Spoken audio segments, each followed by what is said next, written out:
Minor ഇറിഗേഷനും major ഇറിഗേഷനും PWD ഒക്കെ അവരുടെയൊക്കെ സാങ്കേതിക തടസ്സം മാറി നിൽക്കുന്നവരെ കാത്തു നിൽക്കാതെ നാളെ തന്നെ ഞങ്ങൾ പഴവങ്ങാടി തമ്പാനൂർ പ്രദേശങ്ങളിൽ JCBയും ഹിറ്റാച്ചിയും ഒക്കെ തോട്ടിലിറക്കി മാലിന്യം മാറ്റുവാനുള്ള നീക്കം ഞങ്ങൾ ആരംഭിക്കുകയാണ്. റെയിൽവേയോട് സംസാരിച്ചിട്ടുണ്ട്. റെയിൽവേയുടെ മാത്രം ഒരു മീറ്റിംഗ് അടുത്ത ദിവസം നടത്തുന്നുണ്ട്. എന്തായാലും കോർപ്പറേഷൻ മാത്രം ചെയ്യേണ്ട പദ്ധതിയെല്ലാം മാത്രം ചെയ്തു കഴിഞ്ഞാൽ അവസാനിക്കുകയില്ല. ഒരുപാട് കാര്യങ്ങൾക്ക് പെർമിഷൻ കിട്ടേണ്ടതായിട്ടുണ്ട് മറ്റുള്ള ഡിപ്പാർട്ട്മെൻറ്റുകളിൽ നിന്നും. ഒരു 38-40 പമ്പ് ഞങ്ങൾ സ്റ്റോക്ക് ചെയ്തിട്ടുണ്ട്.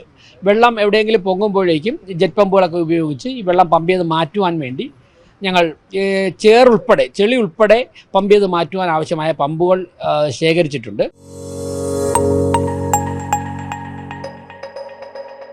നമസ്കാരം. തലസ്ഥാനത്ത് 1 മണിക്കൂർ നിർത്താതെ മഴ പെയ്താൽ പല സ്ഥലങ്ങളിലും വെള്ളക്കെട്ട് അനുഭവപ്പെടുന്നതാണ്. ഇക്കഴിഞ്ഞ വർഷങ്ങളിലെല്ലാം തന്നെ വലിയ രീതിയിലുള്ള വെള്ളക്കെട്ടാണ് നഗരപ്രദേശങ്ങളിലെല്ലാം തന്നെ അനുഭവപ്പെട്ടത്. ഇതിനുള്ള പ്രധാന കാരണം ഇവിടെയുള്ള കാനകൾ കൃത്യമായി വൃത്തിയാക്കാത്തതാണ്. കഴിഞ്ഞ ഭരണസമിതി കൃത്യമായി കാനകളൊന്നും തന്നെ വൃത്തിയാക്കാത്തത് മൂലമാണ് നഗരത്തിൽ ഗണ്യമായ രീതിയിൽ വെള്ളക്കെട്ട് അനുഭവപ്പെട്ടത്. എന്തായാലും അടുത്ത മാസത്തോടുകൂടി മഴക്കാലം ആരംഭിക്കുകയാണ്. നഗരസഭ കൃത്യമായി മഴക്കാല പൂർവ്വ ശുചീകരണ പ്രവർത്തനങ്ങൾ നടത്തേണ്ടതുണ്ട്. ഈ ഒരു സാഹചര്യത്തിൽ ഇന്ന് മറുനാടിനോട് പ്രതികരിക്കുകയാണ് തിരുവനന്തപുരം നഗരസഭാ മേയറായ ശ്രീ VV രാജേഷ്. മേയറെ, മഴക്കാലപൂർവ്വ ശുചീകരണ പ്രവർത്തനങ്ങൾ എന്തായി തുടങ്ങി? മഴക്കാലപൂർവ്വ ശുചീകരണ പ്രവർത്തനങ്ങൾ ഞങ്ങൾ വളരെ സജീവമായിട്ട് ആരംഭിച്ചു കഴിഞ്ഞു. അതായത് പല ഘട്ടങ്ങളിലും യോഗം ചേർന്നു, വിവിധ ഡിപ്പാർട്ട്മെൻറ്റുകളുടെ യോഗം ചേർന്നു. അപ്പോൾ തിരുവനന്തപുരത്ത് മഴക്കാലപൂർവ്വ ശുചീകരണം നടത്തേണ്ടത് ഒരു 5-6 ഡിപ്പാർട്ട്മെൻറ്റുകൾ ചേർന്നിട്ടാണ്. PWD ഉൾപ്പെടണം, minor irrigation, major irrigation, KRFB, smart city, railway, അതോടൊപ്പം തന്നെ കോർപ്പറേഷനും അതിൽ ഇടപെടേണ്ടതായിട്ടുണ്ട്. അപ്പോൾ പ്രധാനപ്പെട്ട കനാലുകളൊക്കെ തന്നെ മൈനർ ഇറിഗേഷൻ്റെയും മേജർ ഇറിഗേഷൻ്റെയും ഉടമസ്ഥതയിലുള്ളതാണ്. അവിടെ പല സ്ഥലത്തു നിന്നും ഒലിച്ചു വരുന്ന മണ്ണടിഞ്ഞു കൂടിയിട്ടുണ്ട്. അതോടൊപ്പം തന്നെ പല സ്ഥലത്തു നിന്നും ജനങ്ങൾ വലിച്ചെറിഞ്ഞ മാലിന്യം ഉൾപ്പെടെ വന്നിട്ടുണ്ട്. അപ്പോൾ ഒരു ജോയിൻ്റ് ആയിട്ടുള്ള എഫർട്ട് ആണ് എടുക്കേണ്ടത്. ഡിപ്പാർട്ട്മെൻറ്റുകളുടെ യോഗം ചേർന്നിരുന്നു. അതിൻ്റെ അടിസ്ഥാനത്തിൽ ഇന്നലെ രാവിലെ 7 മണി മുതൽ ഞങ്ങൾ പഴവങ്ങാടിയിൽ നിന്ന് എവിടെയൊക്കെയാണ് ആദ്യം ശുചീകരിക്കേണ്ടത് എന്നുള്ളതിനെക്കുറിച്ചുള്ള ഒരു ധാരണയിലെത്തിയിട്ടുണ്ട്. അതിൽ ഇത്തവണ ചെയ്ത ഒരു കാര്യം, മുൻപ് ഓപ്പറേഷൻ അനന്തയിലൊക്കെ പങ്കെടുത്ത റിട്ടയർഡായ ഉദ്യോഗസ്ഥരുണ്ട്. PWDയിലൊക്കെയുള്ള മൈനർ ഇറിഗേഷൻ, മേജർ ഇറിഗേഷനിലെ ഡിപ്പാർട്ട്മെൻറ്റിൽ ജോലി ചെയ്യുന്നുണ്ട്. അപ്പോൾ വനിതകൾ ഉൾപ്പെടെയുള്ള ഉദ്യോഗസ്ഥരുണ്ട്. അവർക്ക് തിരുവനന്തപുരത്തിൻ്റെ ഭൂമിശാസ്ത്രവും പശ്ചാത്തലമൊക്കെ തന്നെ ഞങ്ങളെക്കാൾ കുറേ കൂടി അറിയാം. അപ്പോൾ അവരെ ഉൾപ്പെടെ രംഗത്തിറക്കിക്കൊണ്ടാണ് ഇന്നലെ രാവിലെ 7 മണി മുതൽ ഞങ്ങൾ പരിശോധന ആരംഭിച്ചത്.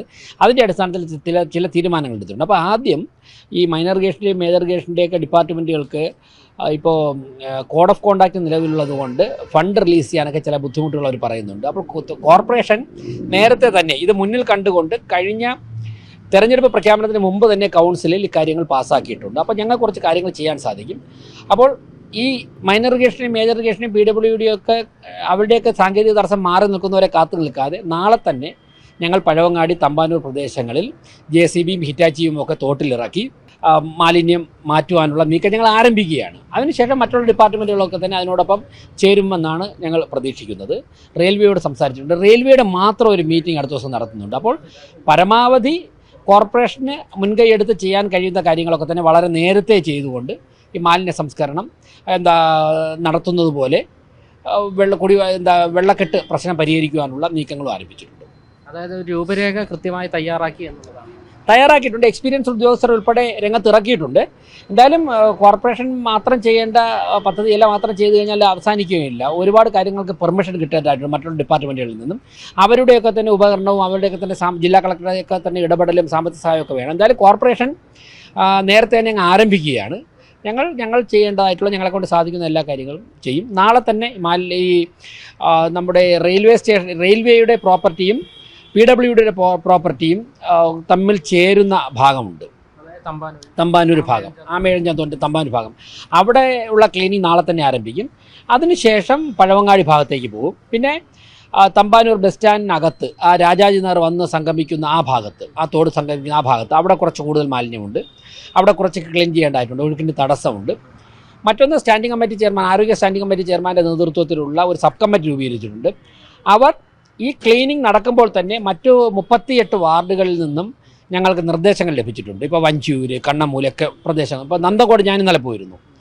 ഈ പ്രദേശങ്ങളിലൊക്കെ തന്നെ നാളെ അവർ ഉദ്യോഗസ്ഥരുമായി സന്ദർശനം നടത്തി പോയിന്റുകൾ നോട്ട് ചെയ്യും. അവിടെയൊക്കെ തന്നെ വരും ദിവസങ്ങൾ ക്ലീനിങ് ആരംഭിക്കും. ഈ കാനകൾ വൃത്തിയാക്കും, മറ്റ് വെള്ളം കെട്ടിക്കിടക്കാൻ സാധ്യതയുള്ള സ്ഥലങ്ങളൊക്കെ വൃത്തിയാക്കും. അതോടൊപ്പം തന്നെ ഒരു 38-40 പമ്പ് ഞങ്ങൾ സ്റ്റോക്ക് ചെയ്തിട്ടുണ്ട്. വെള്ളം എവിടെയെങ്കിലും പൊങ്ങുമ്പോഴേക്കും ജെറ്റ് പമ്പുകളൊക്കെ ഉപയോഗിച്ച് ഈ വെള്ളം പമ്പ് ചെയ്ത് മാറ്റുവാൻ വേണ്ടി ഞങ്ങൾ ചെളി ഉൾപ്പെടെ പമ്പ് ചെയ്ത് മാറ്റുവാൻ ആവശ്യമായ പമ്പുകൾ ശേഖരിച്ചിട്ടുണ്ട്. ആവശ്യമുള്ള സ്ഥലങ്ങളിൽ ആ പമ്പുകൾ ഞങ്ങൾ വിതരണം ചെയ്യും.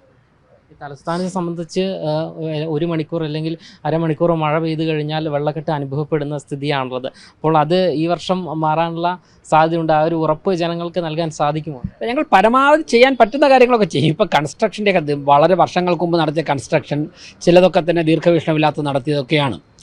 അതൊക്കെ ഒറ്റ രാത്രി കൊണ്ട് പരിഹരിക്കാൻ പറ്റുമെന്നൊന്നും ഉറപ്പ് നൽകാൻ പറ്റില്ല. പക്ഷേ എന്തൊക്കെയാണോ നമുക്ക് നിലവിലുള്ള സാഹചര്യത്തിൽ ചെയ്യാൻ സാധിക്കുന്നത് അക്കാര്യങ്ങളൊക്കെ ചെയ്യും. മറ്റു കാര്യങ്ങൾ ദീർഘകാലാടിസ്ഥാനത്തിലുള്ള പദ്ധതികൾ ആവിഷ്കരിക്കുവാനുള്ള ചർച്ചകൾ തുടരും. എന്തായാലും മേയർ നമ്മളോട് വ്യക്തമാക്കുന്നത് മഴക്കാല പൂർവ്വ ശുചീകരണ പ്രവർത്തനങ്ങൾ നിലവിൽ ആരംഭിച്ചിരിക്കുന്നു എന്നാണ്. കാനകൾ ഉൾപ്പെടെയുള്ളവ വൃത്തിയാക്കും എന്നും അദ്ദേഹം വ്യക്തമാക്കുകയാണ്. ക്യാമറമാൻ അഖിൽ അശോകിനൊപ്പം അമൽ രുദ്ര, മറുനാടൻ മലയാളി, തിരുവനന്തപുരം.